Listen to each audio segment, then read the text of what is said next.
Students, आज जो है हम लोग का ये chapter acid base and salt, उसका हम लोग अगला पार्ट शुरू करते हैं। इससे पहले बहुत सारी चीज हम लोग देख लिए थे, जैसे कि importance of pH in our daily life हो गया था वो सब। उसमें से स्पीच देना था, कुछ करना नहीं था। 2-4 बार सुनेंगे आपको याद हो जाएगा, ना लिखने की आवश्यकता है, ना पॉज करके लिखने की आवश्यकता है। सुनिए 2-4 बार ध्यान से, उसमें तो याद हो जाएगा, कुछ करना थोड़ी है। आज हम चलेंगे केमिकल प्रॉपर्टीज ऑफ एसिड। इससे पहले हम लोग एसिड और बेस का फिजिकल प्रॉपर्टी देख लिए, भौतिक गुण देख लिए थे। आज हम लोग चलते हैं केमिकल प्रॉपर्टीज यानी रासायनिक गुण। ठीक है, तो रासायनिक गुण में क्या करना होता है कि रिएक्शन पढ़ना होता है। तो आज हम लोग चलेंगे रिएक्शन जो कि एसिड से रिलेटेड हो, यानी एसिड किस तरह से रिएक्शन करता है मेटल के साथ, बेस के साथ, मेटल कार्बोनेट के साथ, मेटल हाइड्रोजन कार्बोनेट के साथ, इन सब के बारे में आज हम लोगों को पढ़ना है। तो सबसे पहले चलते हैं हम लोग रिएक्शन विथ मेटल, इसका एसिड का, यानी एसिड के लिए चल रहे हैं हम लोग। ठीक है, रिएक्शन विथ मेटल, यानी अगर कोई एसिड मेटल यानी धातु के साथ रिएक्शन करता है तो क्या बनता है, क्या आप बता सकते हैं? बहुत इजी है। अगर कोई धातु एसिड के साथ अभिक्रिया करे तो वहां पर लवण और हाइड्रोजन बनता है, यानी सॉल्ट एंड हाइड्रोजन। सबसे पहले हम लोग ये देख लेंगे कि जितने भी धातु हैं सभी धातु अम्ल के साथ रिएक्शन नहीं करते। क्यों? क्योंकि अम्ल और धातु के बीच की जो अभिक्रिया होती है वो विस्थापन अभिक्रिया यानी डिस्प्लेसमेंट रिएक्शन होती है। जैसे मैं एक छोटा सा एग्जांपल देता हूं। सपोज कीजिए ये है HCl हाइड्रोक्लोरिक एसिड एक्वस यानी जलीय विलयन, या मान लीजिए कि सोडियम के साथ रिएक्शन करती है। तो सोडियम जो है वो हाइड्रोक्लोरिक में एसिड में उपस्थित हाइड्रोजन से अधिक रिएक्टिव होने की वजह से हाइड्रोजन को डिस्प्लेस कर देता है, विस्थापित कर देता है, और खुद क्लोरीन के साथ रिएक्शन करके NaCl बना लेता है। प्लस हाइड्रोजन जो था वो हाइड्रोजन गैस के रूप में एटमॉस्फेयर में रिलीज हो जाता है। क्योंकि हाइड्रोजन डायटोमिक एलिमेंट है, इसलिए वहां 2 हाइड्रोजन यानी हाइड्रोजन मॉलिक्यूल H2 के रूप में रहेगा। बैलेंस करने की आवश्यकता होगी, बैलेंस कर देंगे। ये देखिए बैलेंस हो गया। ठीक है, तो यहां पर देखते हैं हम लोग कि अम्ल और धातु, सोडियम क्या धातु है, इसके बीच की जो अभिक्रिया है वो विस्थापन अभिक्रिया है। जब तक ये विस्थापन नहीं होगा, सोडियम उस हाइड्रोक्लोरिक अम्ल में उपस्थित हाइड्रोजन को जब तक विस्थापित नहीं करेगा तब तक यह रिएक्शन होगा ही नहीं। और सोडियम हाइड्रोजन को विस्थापित करे, इसके लिए जरूरी है कि सोडियम हाइड्रोजन से अधिक अभिक्रियाशील हो। अगर कोई धातु अम्ल में उपस्थित हाइड्रोजन से कम अभिक्रियाशील होता है तो वह उस अम्ल में से हाइड्रोजन को विस्थापित नहीं कर सकता, और जब तक वो विस्थापित नहीं होगा तब तक रिएक्शन होगा नहीं। तो कहने का मतलब है कि भाई सभी धातु अम्ल के साथ अभिक्रिया नहीं करते। तो कौन धातु अम्ल के साथ अभिक्रिया करते हैं? वैसे धातु जो उस अम्ल में उपस्थित हाइड्रोजन से अधिक अभिक्रियाशील होते हैं, मात्र वही धातु अम्ल के साथ अभिक्रिया करेंगे। लेकिन वैसे धातु जो अम्ल में उपस्थित हाइड्रोजन से कम अभिक्रियाशील होते हैं वह अम्ल के साथ अभिक्रिया नहीं करते। ठीक है, तो आप बोलेंगे कि हम कैसे जानेंगे कि भाई कौन सा धातु अम्ल के साथ अभिक्रिया करता है और नहीं करता है? बहुत आसान है। आपके बुक में 8th क्लास में भी रहता है, 10th में भी रहता है, रिएक्टिविटी सीरीज, अभिक्रियाशीलता श्रेणी या समूह, जो कि धातुओं का एक समूह है। सबसे ऊपर में कौन होता है? पोटेशियम। सबसे नीचे में कौन होता है? प्लेटिनम। बहुत सारे बुक में प्लेटिनम का नाम नहीं रहता, गोल्ड तक ही दिया रहता है, लेकिन सबसे नीचे में प्लेटिनम होता है। इसका मतलब क्या हुआ कि अभिक्रियाशीलता समूह का डिफिनेशन क्या होता है कि धातुओं का एक ऐसा समूह जिसमें धातुओं को घटते हुए अभिक्रियाशीलता के आधार पर सजाया जाता है, टॉप टू बॉटम, ऊपर से नीचे की तरफ, वो होता है अभिक्रियाशीलता समूह। इसका मतलब है कि जैसे जैसे आप टॉप टू बॉटम जाएंगे अभिक्रियाशीलता घटते जाएगा। तो अभिक्रियाशीलता समूह जो है वो एक्चुअली धातुओं का ही एक समूह है, लेकिन उसमें एकमात्र धातु हाइड्रोजन को भी स्थान दिया गया है। ठीक है, तो जो धातु हाइड्रोजन मान लीजिए कि एक रिएक्टिविटी सही, मान लीजिए कि ये पोटेशियम हो गया, ठीक है, पोटेशियम। इसके बाद यहाँ पे मान लीजिए सपोज कीजिए जो है वो हाइड्रोजन है और नीचे में दूसरे एलिमेंट है। ठीक है, तो जो भी धातु हाइड्रोजन से ऊपर होगा इसका मतलब वो हाइड्रोजन से अधिक अभिक्रियाशील है और वही जो है वो अम्ल के साथ अभिक्रिया करेगा। लेकिन जो धातु हाइड्रोजन के नीचे आता है वह जो है वो हाइड्रोजन से कम अभिक्रियाशील होता है और वो अम्ल के साथ अभिक्रिया नहीं कर सकता। अभिक्रियाशीलता समूह के बारे में हम लोग को इस चैप्टर में नहीं पढ़ने का है, वो पढ़ना है मेटल नॉन मेटल में। तो जब हम लोग धातु और धातु चैप्टर पढ़ेंगे तो हम कंप्लीट लिख देंगे, अभी मात्र समझाने का है, समझ जाइए।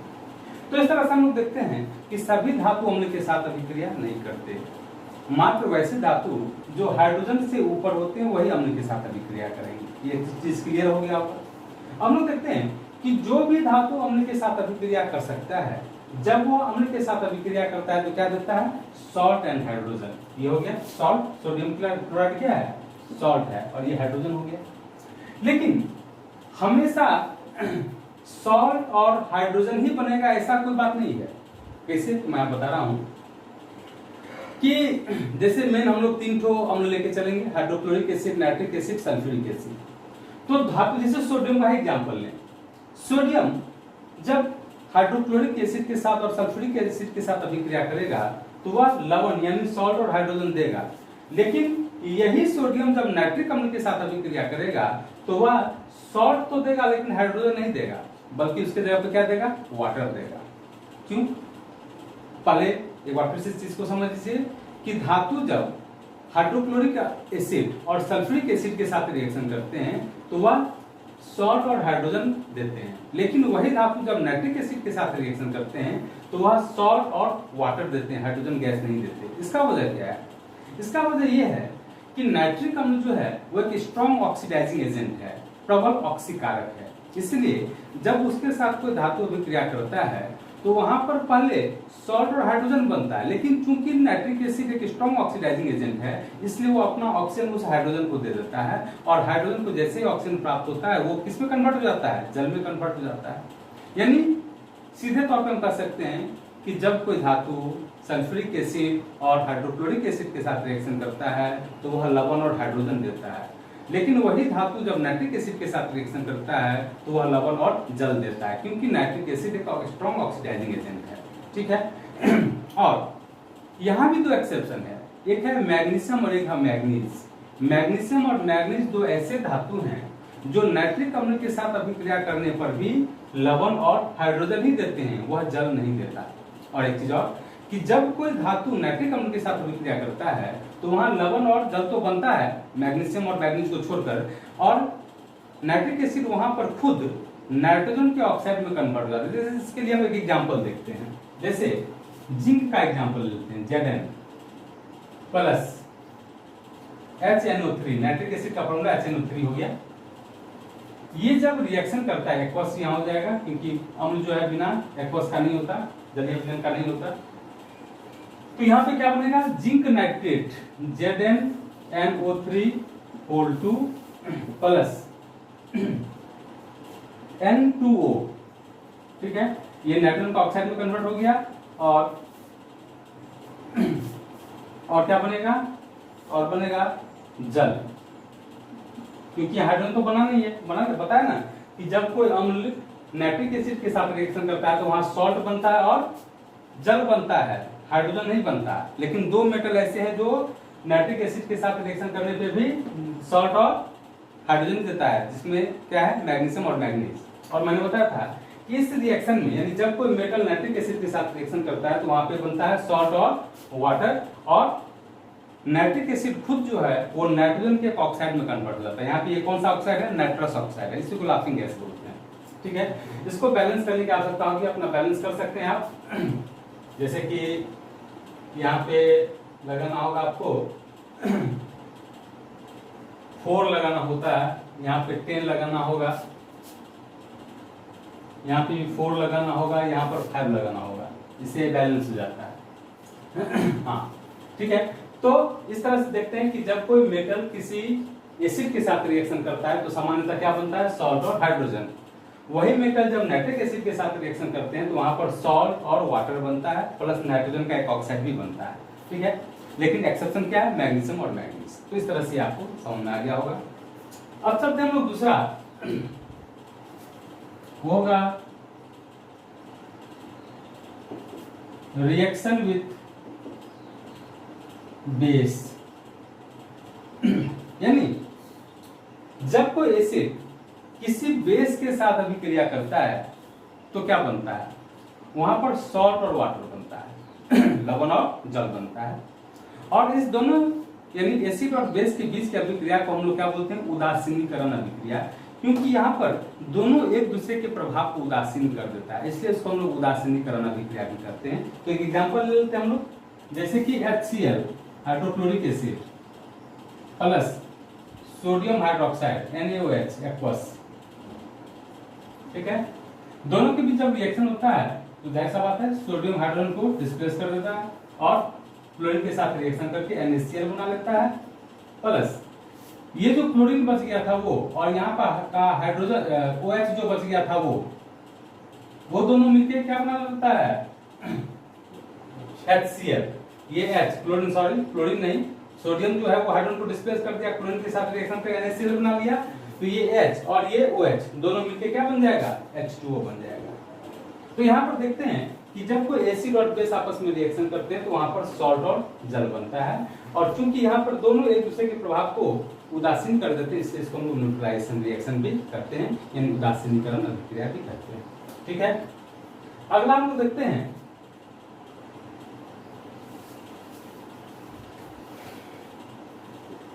Reaction with metal oxide. यानी जब कोई एसिड धातु ऑक्साइड के साथ मेटल ऑक्साइड के साथ रिएक्शन करता है तो क्या बनेगा, आप बता सकते हैं जी, वहां भी सॉल्ट और वाटर ही बनेगा, लवण और जल ही बनेगा। क्यों, इसलिए क्योंकि किसी भी मेटल का ऑक्साइड जो है वो बेसिक नेचर का होता है। नॉन मेटल का ऑक्साइड एसिडिक नेचर का होता है, लेकिन मेटल का ऑक्साइड बेसिक नेचर का होता है। तो यहाँ पर है, हम लोग पढ़ रहे हैं reaction of acid with metal oxide. तो एसिड तो ऑलरेडी एसिड हो गया, और चूंकि मेटल ऑक्साइड बेसिक नेचर का होता है तो ठीक अभी ऊपर में आपने पढ़ा है कि जब कोई एसिड किसी बेस के साथ रिएक्शन करता है तो सॉल्ट और वाटर बनता है। तो चूंकि मेटल ऑक्साइड वो भी बेसिक नेचर का होता है, इसलिए वो भी जब एसिड के साथ रिएक्शन करेगा तो सॉल्ट और वाटर ही बनेगा। तो देखते हैं हम लोग एक एग्जांपल ले लेते हैं। जैसे कुछ भी एग्जांपल ले लीजिए, जैसे कॉपर ले लेते हैं, ठीक है, और सॉरी हाँ मेटल ऑक्साइड है, तो कॉपर ऑक्साइड ले लीजिए, ये मेटल ऑक्साइड हो गया, CuO प्लस क्या लेंगे, मान लीजिए कि हम लोग H2SO4 ही लेते हैं, H2SO4 एक्वस, तो क्या बनेगा, कॉपर सल्फेट CuSO4 बन जाएगा, ठीक है, और प्लस क्या बनेगा, जल बनेगा H2O, ठीक है। तो यहां पर भी हम लोग देखते हैं कि जब कोई मेटल ऑक्साइड जो कि बेसिक नेचर का होता है वो जब एसिड के साथ रिएक्शन करता है तो वहां पर सॉल्ट और वाटर ही बनेगा, ठीक है। अब हम लोग अगला रिएक्शन देखते हैं। यहां पर रिएक्शन विथ मेटल कार्बोनेट, यानी धातु कार्बोनेट के साथ अभिक्रिया, जैसे सोडियम कार्बोनेट, मैग्नीशियम कार्बोनेट, ये सब धातु कार्बोनेट कहलाता है।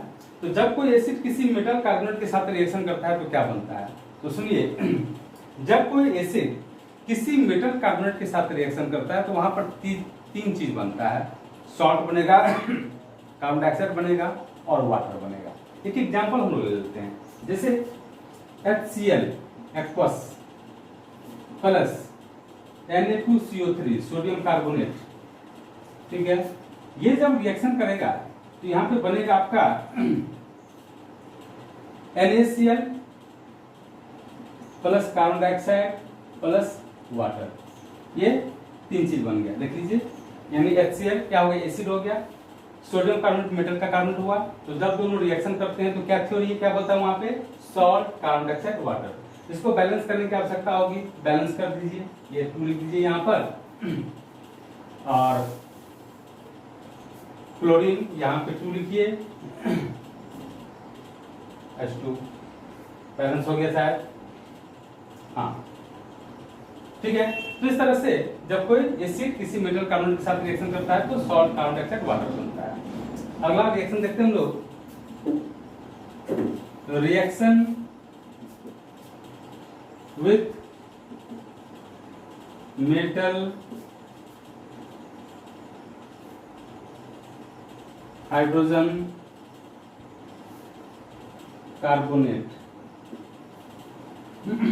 Reaction with metal hydrogen carbonate, यानी जब कोई एसिड किसी मेटल हाइड्रोजन कार्बोनेट, जैसे कि सोडियम हाइड्रोजन कार्बोनेट, ठीक है, मैग्नीशियम हाइड्रोजन कार्बोनेट, ये सब क्या है, मेटल हाइड्रोजन कार्बोनेट।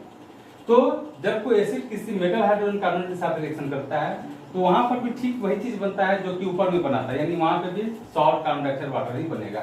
रिएक्शन देख लेते हैं हम लोग, जैसे कि HCl aqueous plus NaHCO3 sodium hydrogen carbonate, तो रिएक्शन क्या होता है, रिएक्शन होगा और रिएक्शन करने के बाद क्या बनेगा, NaCl बनेगा प्लस कार्बन डाइऑक्साइड बनेगा प्लस वाटर बनेगा।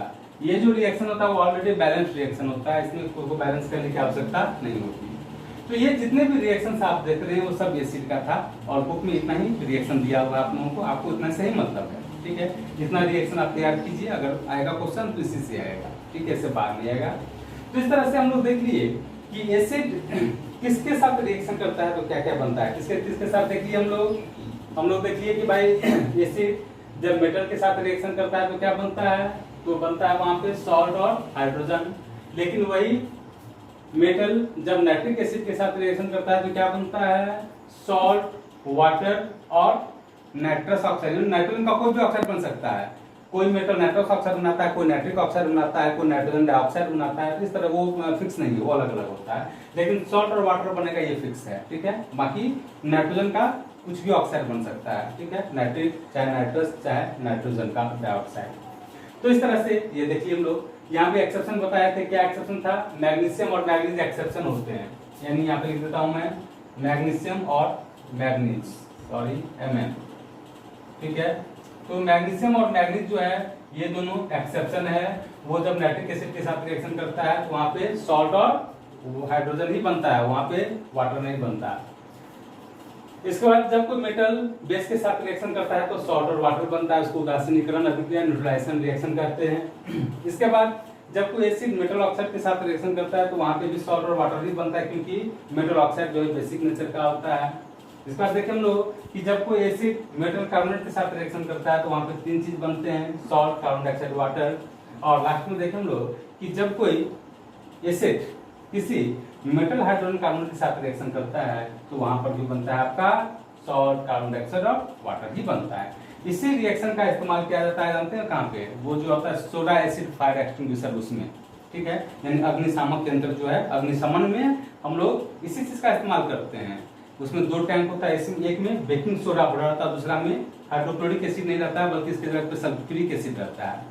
तो बेकिंग सोडा का सोडा और सल्फ्यूरिक एसिड का एसिड दोनों मिलकर सोडा एसिड फायर एक्सटिंग्विशर होता है, ठीक है। वहां पे यही चीज है कि जैसे ही रिएक्शन होता है तो कार्बन डाइऑक्साइड गैस बनता है, कार्बन डाइऑक्साइड गैस जो है वो कंबस्टिबल सब्सटेंस को चारों तरफ से घेर लेता है, यानी ज्वलनशील पदार्थ को चारों तरफ से घेर लेता है, जिससे ऑक्सीजन का जो कनेक्शन है वो कट ऑफ हो जाता है। जैसे ऑक्सीजन का कनेक्शन कट ऑफ होगा आग अपने आप बुझ जाएगा, क्योंकि बिना ऑक्सीजन का जलने की जो क्रिया है, कंबशन प्रोसेस जो है वो संभव नहीं होता, ठीक है। तो इस तरह से हम लोग देखिए। अब चलते हम थोड़ा सा बेस के बारे में भी देख लेते हैं। बेस का तो ही पढ़ना है, क्योंकि बेस सबके साथ रिएक्शन नहीं करता। किसके साथ रिएक्शन करता है, तो बेस रिएक्शन करता है एक मेटल के साथ, और दूसरा दिया होगा आपका metal sorry non metal oxide के साथ। ये 2 है बताई है, तो ऐसे बता देते हैं हम कि जब कोई बेस किसी मेटल के साथ अभिक्रिया करता है तो वहां पर भी सॉल्ट और हाइड्रोजन ही बनता है। एक बहुत ही पॉपुलर है, बुक में वही एक तो दिया रहता है। 1 मिनट जरा इसको हम सीधा करके लिख देते हैं, फिर यहीं पे लिख देंगे इसको।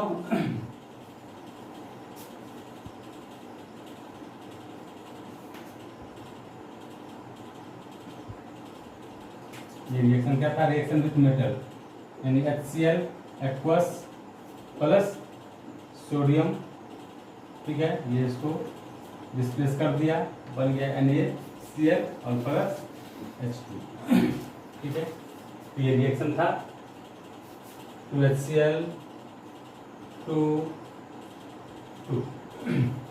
यहाँ पर बेस के बारे में देख लेते हैं हम लोग। बेस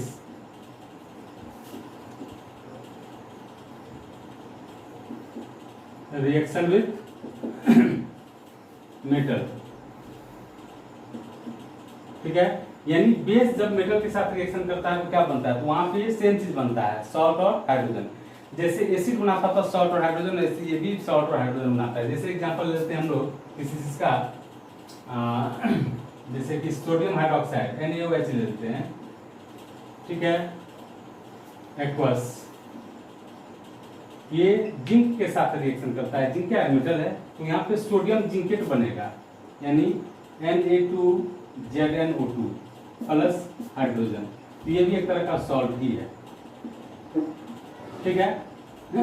तो देखते हैं कि जब कोई बेस किसी मेटल के साथ रिएक्शन करता है तो वहां पे सॉल्ट और हाइड्रोजन बनता है। यहाँ पे जो सॉल्ट बनेगा क्या है, सोडियम जिंकेट, फॉर्मूला क्या होता है Na2ZnO2, ठीक है।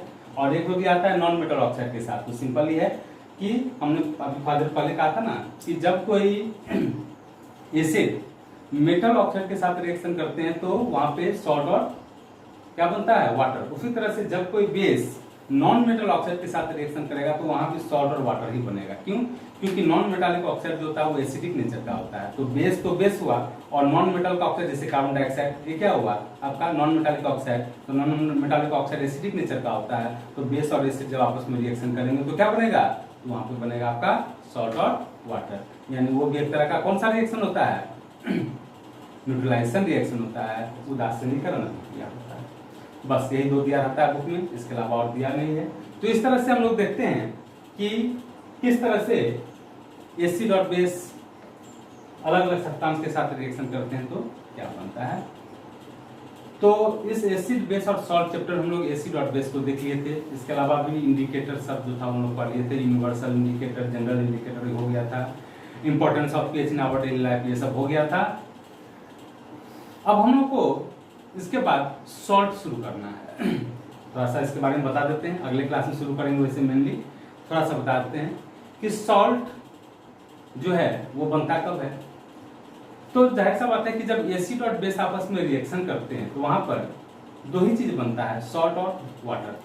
तो एसिड बेस के रिएक्शन के समय वाटर के अलावा जो दूसरा कंपाउंड बनता है वो क्या होता है, सॉल्ट। एक चीज आप जान लीजिए कि सॉल्ट कई तरह के होते हैं, एक न्यूट्रल सॉल्ट, एक एसिडिक सॉल्ट, एक बेसिक सॉल्ट। कब कौन सा सॉल्ट बनेगा जान लीजिए कि जब एक स्ट्रॉन्ग एसिड और एक स्ट्रॉन्ग बेस यानी प्रबल अम्ल और प्रबल क्षार आपस में अभिक्रिया करते हैं तो वहां पर जो सॉल्ट बनता है वो कैसा होता है, न्यूट्रल होता है। जैसे हाइड्रोक्लोरिक एसिड और सोडियम हाइड्रोक्साइड दोनों प्रबल हैं। हाइड्रोक्लोरिक एसिड स्ट्रॉन्ग एसिड है और सोडियम हाइड्रोक्साइड स्ट्रॉन्ग बेस है। तो वह जब दोनों आपस में रिएक्शन करेगा तो वहां पर जो सॉल्ट बनता है NaCl बनता है, सोडियम क्लोराइड, तो वो न्यूट्रल सॉल्ट बनेगा। लेकिन जब एक स्ट्रॉन्ग एसिड किसी वीक बेस के साथ अभिक्रिया करता है, स्ट्रॉन्ग एसिड वीक बेस के यानी प्रबल अम्ल दुर्बल क्षार के साथ अभिक्रिया जब करेगा तो वहां भी सॉल्ट और वाटर ही बनेगा। लेकिन वो जो सॉल्ट होगा उसमें एसिड का प्रॉपर्टी आ जाएगा, यानी वो ऐसा सॉल्ट जो है वो एसिडिक नेचर का हो जाएगा। और भी देखिए, जब कोई स्ट्रॉन्ग बेस किसी वीक एसिड के साथ अभिक्रिया करता है तो वहां भी सॉल्ट और वाटर ही बनता है, लेकिन ये जो सॉल्ट होगा वो बेसिक नेचर का हो जाएगा, ठीक है। लेकिन जब एक वीक एसिड एक वीक बेस के साथ अभिक्रिया करता है तो वहां पर जो सॉल्ट बनता है वो न्यूट्रल भी हो सकता है, स्लाइटली स्ट्रॉन्ग एल्कलाइन भी हो सकता है, स्लाइटली एसिडिक भी हो सकता है। तो इस तरह से हम लोग देख रहे हैं कि एसिड और बेस के रिएक्शन के समय ही सॉल्ट बनते हैं। लेकिन ये जो सॉल्ट है, ठीक है, वैसे और भी तरीके से सॉल्ट बनते हैं, अभी पढ़े ना हम लोग कि जब कोई एसिड किसी मेटल के साथ रिएक्शन करता है तो वहां भी सॉल्ट बनता है। लेकिन हम लोग जनरली एसिड और बेस वाला ही लेंगे। तो एसिड बेस के बीच जब रिएक्शन होता है तो सॉल्ट और जल बनता है। कैसा सॉल्ट कब बनेगा, ये आपने देखा कि जब न्यूट्रल मतलब strong acid strong base reaction करेंगे तो neutral salt, strong acid Wick base reaction करेंगे तो एसिडिक सॉल्ट, वो स्ट्रॉन्ग बेस विक एसिड के साथ रिएक्शन करेंगे तो बेसिक सॉल्ट। तो इस तरह से अलग अलग कंडीशन में अलग अलग तरह का सॉल्ट बनता है। इस चैप्टर में हम लोग को बहुत सारे सॉल्ट्स पढ़ने, जैसे कि टेबल सॉल्ट जिसको कॉमन सॉल्ट भी बोलते हैं, सोडियम क्लोराइड, इसके अलावा ब्लीचिंग पाउडर हुआ, इसके अलावा बेकिंग सोडा हुआ, इसके अलावा वॉशिंग सोडा हुआ, प्लास्टर ऑफ पेरिस हुआ। तो इन सारे सॉल्ट्स के बारे में हम लोगों को पढ़ने का है। तो एक क्लास उसमें लगेगा ही, तो ऐसा करते हैं, और उसको हम लोग अगले ही दिन करते हैं। अगले क्लास में आप लोग उसको ध्यान से सुनेंगे और लिखने की कोशिश करेंगे। वैसे तो मैंने सारा लिख ही दिया, जब देखिए जब लिखने का समय आएगा तो मैं लिखूंगा जहाँ जरूरी है। अब जिसमें भाषण देने का वो मेहनत कीजिए, थोड़ा सा भी मेहनत कीजिए। Okay, thank you.